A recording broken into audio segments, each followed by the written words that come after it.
Welcome to HR Baddies, where HR is smart, strategic, and just a little sassy. I'm Katie Garcia, and today we're going to talk about dollars and cents. Basically, we're going to jump into pay transparency, why it's moved from just a buzzword to becoming law. In 2025, there were more than 25 states and dozens of major cities that all enacted or proposed to enact pay transparency legislation. So what does that mean? Is that companies that don't disclose salary ranges, they risk fines and, more importantly, losing their talent. So by the end of this episode, I always try to make you guys a promise. I'm hoping that you'll know exactly why this mindset around pay transparency is changing, why it matters, and 3 steps that you can do in your business to keep yourself compliant and competitive, which is the most important. The biggest thing I think with pay transparency would be that it builds trust, right? Candidates who know when they're coming in to a position what the pay is, it just makes things clearer. I love when I'm doing recruiting to be able to share the pay range in the very first phone screen interview.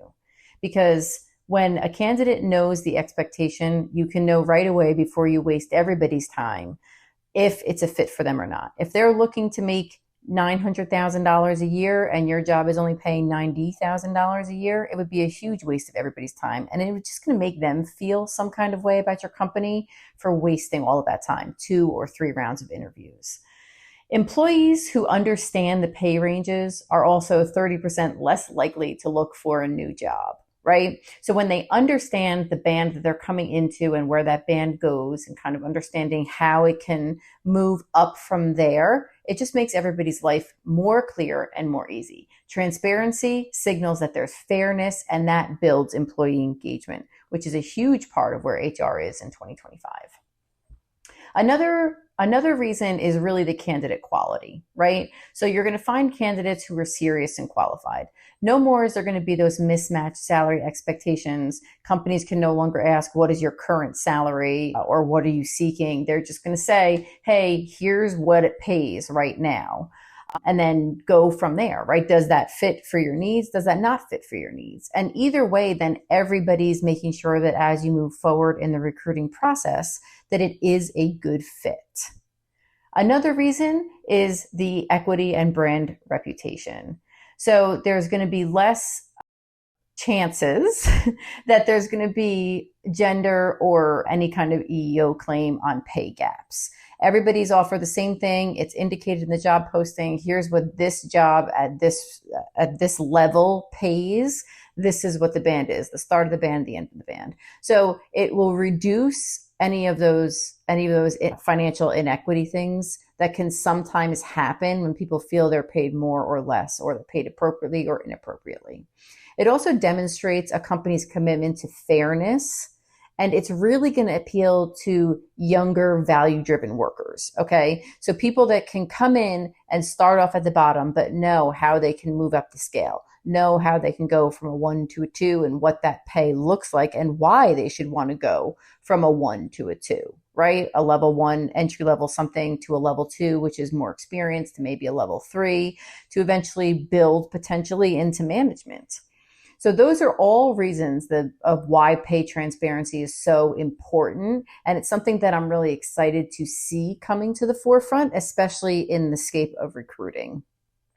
Now, the legal side of it in 2025 has been a lot different. So already, like Colorado, California, Washington, New York, they've already put out that salary ranges are required in job postings. And sometimes you'll see a company that has multiple locations. So maybe they have a location in New York and one in Florida, but Florida doesn't require pay transparency right now. New York does. So sometimes you'll see even the job posting in New York, this job pays 80 to 95,000.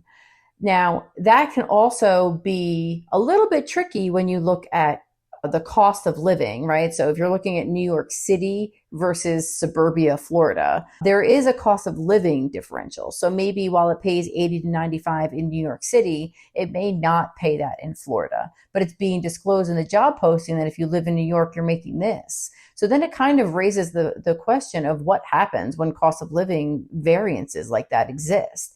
That's something that I haven't really seen be discussed very often. But just because you live in New York or because you live in Florida, do you deserve to make more money or less money?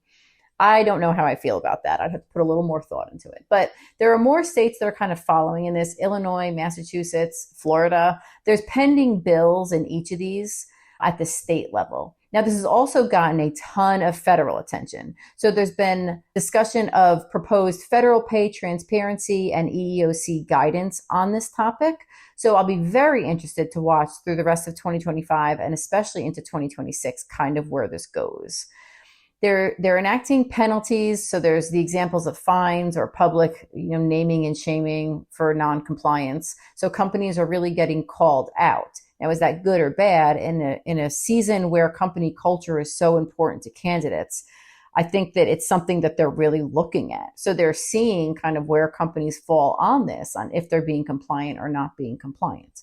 Now, there's some that I've seen where they kind of go to try to get around it. So they'll list that the salary range is 50 to 150, which is that's not a salary range, right? Then we get into the whole idea of remote work complications as well, right? So kind of like I talked about. So if a job posting is marked remote, then it has to follow usually like the strictest states laws. So like if it's posted in New York and it's posted in, say, Florida and Texas and I don't know, Wyoming, right? Then you would have to have the pay disclosed because New York is the most strict out of the ones that I just listed right now, right? In September of 2025. So that's a whole other piece that kind of comes into play. And with a big push for people to get into remote jobs, it is something that they're going to be looking for. Now that brings up the whole thing that I talked about just a few minutes ago of, because you live in, say, New York versus Wyoming, do you deserve to have the same level of pay for the job? You're still doing the same work, regardless of whether you live in one state or another. So I would think that from an equity standpoint, that would just have to be the salary range. And no longer would companies be able to say in New York, it pays X amount, and in Wyoming, it pays a different amount. So we're kind of going to watch that and see where that goes. Okay. So as a small employer specifically, but really any employer, what are 3 steps? I promise you could have 3 little steps that we could use to kind of work as an action plan. So the first thing I would say would be to look at auditing and aligning your compensation. This is really important for you to do every couple of years anyway, especially with the rate that inflation is rising, because like COLA increases, cost of living increases, can't really keep up with what inflation is right now. So how do you balance that, right? So reviewing your current pay bands for that band equity, identifying the disparities that come there before you publish out your wages. Now, I think this is also really important to do when you're looking at a level 1 version of a job, a level 2 version of a job, a level 3 version of a job, manager, senior manager, director, up from there, right? And then being able to, in conjunction with just what the pay band is, determine what are the qualifiers that move somebody from a level 1 to a level 2. Because let's say that you interview somebody that's highly overqualified for a level 1, but they're just trying to get their foot in the door, right?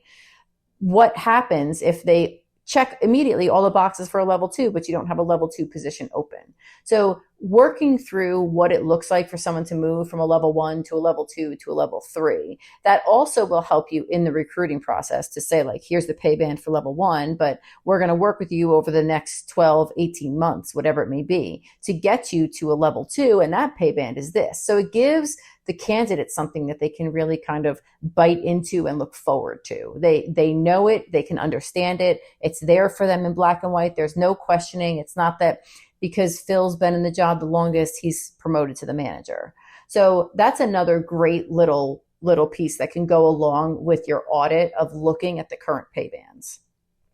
Another thing I would say is to use really clear salary ranges.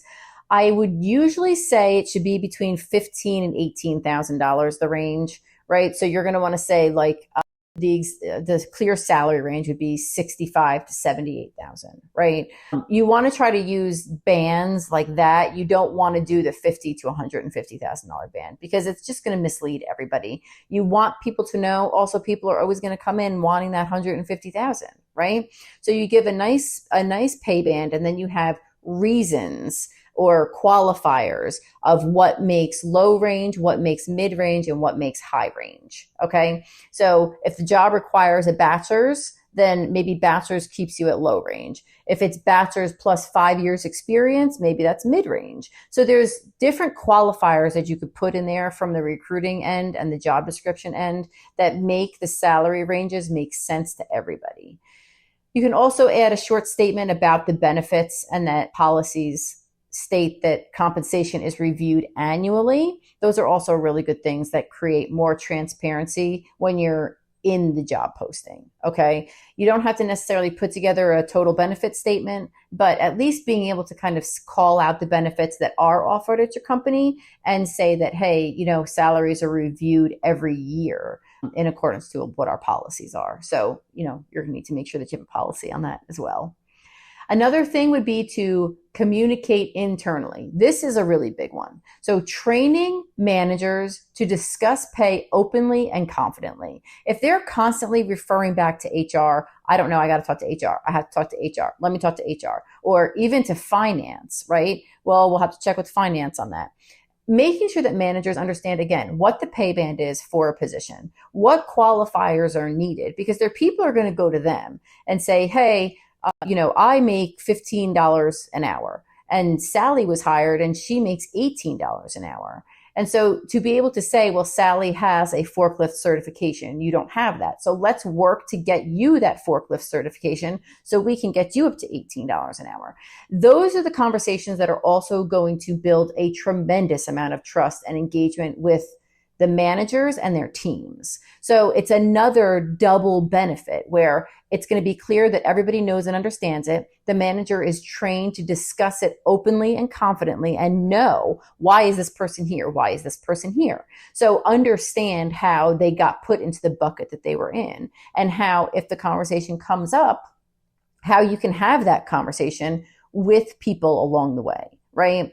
They can also maybe put out like a frequently asked question during one of their team meetings about how pay ranges are determined. So again, once this whole thing is rolled out, there's a really great understanding of where it came from and kind of what the drivers are of it. When people know how to get to a destination, they'll follow the directions, right? So a lot of times, instead of sitting and festering on why is someone making $2 an hour more than me, they'll know, well, as soon as I get my forklift certification, which takes, I don't know, a week, I could potentially be moved up to the next band, right? Once I meet all the qualifications, then you get the pay. And that's where it also will reduce a ton of bias and a ton of all the things that kind of come into play when we talk about like EEO and equity and job positioning. All of those things can be fixed with communication. I really believe that. So an immediate step is to pick a job posting, right? Just pick one that has a salary range already identified and maybe decide to post it in the job. Maybe it's an entry-level job. Maybe it's a higher level job, but you want to make sure that you're pulling candidates that are aligned to the salary range. You can also add a compensation philosophy section to your career page if you don't feel like you're ready to add a salary to a job description.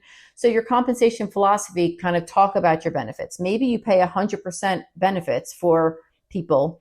That's a really great pull in, right? Especially if they're a single person on like the lower end of the pay scale.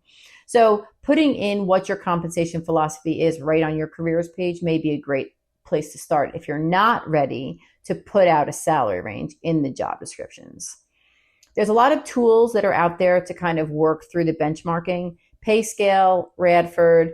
You can also usually talk to your local HR association, and someone there should be able to assist you with benchmarking. You can also pull down from SHRM, or I'm happy to share with you some sample pay transparency policies. State labor departments sometimes will have it, specifically if your state or your city does require pay transparency. So kind of looking into that at the more centralized or local level, you may have really great luck. There's a lot of information that people will put out about this. And so kind of deciding where you are, if you're not obligated by law to meet it, start kind of dipping your feet into it, because I really think that it's going to start moving in this direction. It just makes things more level, and it makes sure that your candidates are aligned, that you're aligned, that there is a plan for people. And I think that career progression and doing the forethought of things then will also naturally lead to people wanting to create mentor opportunities where they can mentor younger people coming in to kind of help pull them through the chain, right? There's a lot of careers right now where there's knowledge loss when it comes specifically for like technical and trade based, right? Where the new people coming in, they don't have those skills and that knowledge on welding or plumbing or carpentry or whatever it may be. And so there's been tons of documented studies of the benefit of mentorship programs. And if a mentor understands, hey, little 22-year-old, let's go ahead and let's get you into this track, right? I'm going to help you to transfer my knowledge, to help you get through certifications, to help you build your brain power for this and show that you can grow in this position as well, which position growth will lead to financial growth, which will lead to job security and all those really great things that people want out of working for somebody versus working for themselves. So putting out there some of these things, right? Pull a pay transparency policy, come up with your compensation philosophy. There's a lot of really neat things that you can kind of do at the ground level to make sure that you're ready. And if it's not required in your state, putting the information out there will put you ahead. From a candidate perspective, when they know what the salary range is for a position, they're a lot more likely to apply if it fits where they're looking. So that I think is a great piece of forward motion that you can kind of take today. So pay transparency really is going to become non-optional. It's going to be the future of fair hiring. A lot of what HR is right now is figuring out what is fair, building what is fair, building policies that are fair, doing trainings that are fair. All of this, it just makes sense that it moves all the way back to the recruiting process. So telling people and disclosing it right up front is really where the world is going. So if you loved this, then I would love to have you come along on this ride of HR Baddies with me. I love to have you subscribe. I'd love to have you find me on the web. I'm on LinkedIn. I'm on hrbaddies.com. I'm so excited to kind of be here. This is the third episode. We talked about veteran recruiting and military spouse recruiting in my first podcast. The second one was all about AI in recruiting, which is another really great topic. This is the third drop for today. I'm so excited to have you guys here. I'm going to start posting now every other week, so watch out for Wednesdays. And I love some Q&A. So if you ever have questions, please go ahead and post them to me. Send them on LinkedIn, send them into my email, whatever you would like. Make sure you subscribe, and I will see you in 2 weeks.